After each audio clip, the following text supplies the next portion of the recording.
So, New York Attorney General Letitia James has officially been indicted.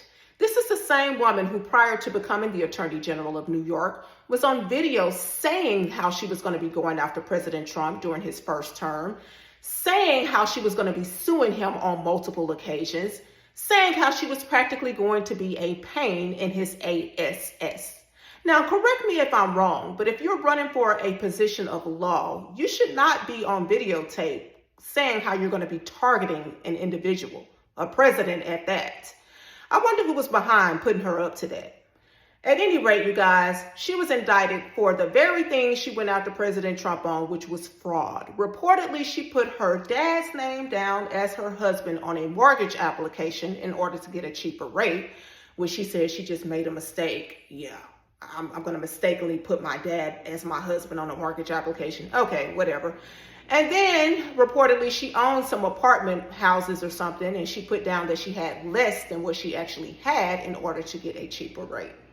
So it's just interesting, you guys, that now she's been indicted for the same thing she went after Trump on. And get this, prior to President Trump becoming reelected, I saw how the media started forming a narrative that he was going to be going after his political opponents and seeking retribution for his political opponents. Pretty much the same thing that the corrupt senile president who was in office that pardoned several of his family members, including his crackhead son, how they targeted Republicans nonstop, and then President Trump, moreover, had his home raided, where they reportedly planted evidence at his home, okay?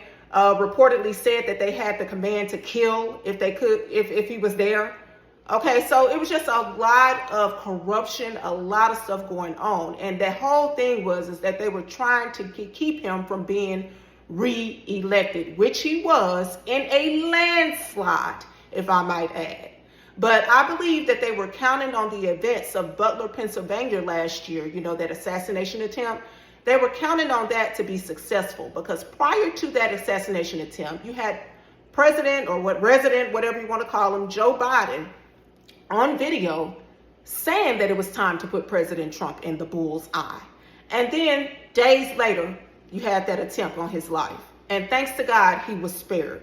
So right when they saw that we done raided his home, we done went after him with the lawfare, we went after his kids, we didn't use the media nonstop, all these bought and paid for puppets in the media nonstop to spew negative rhetoric on him. We tried to give him a title of a convicted felon. We didn't got a mugshot out of him. We did everything we can to keep the American people from voting for him again.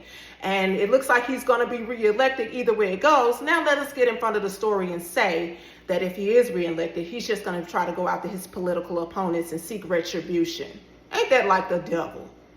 At any rate, you guys, we're going to let the justice take her course, okay? If she's guilty, hopefully she will be convicted and imprisoned. She did try to assess a $500 million fine to President Trump.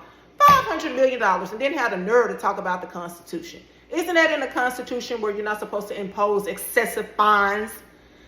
At any rate, you guys, we'll see what happens. I'm in agreement with someone else. We got the indictment. If she's guilty, she needs to be not only indicted, but charged and incarcerated. So we'll see what happens, because guess what? No one is above the law.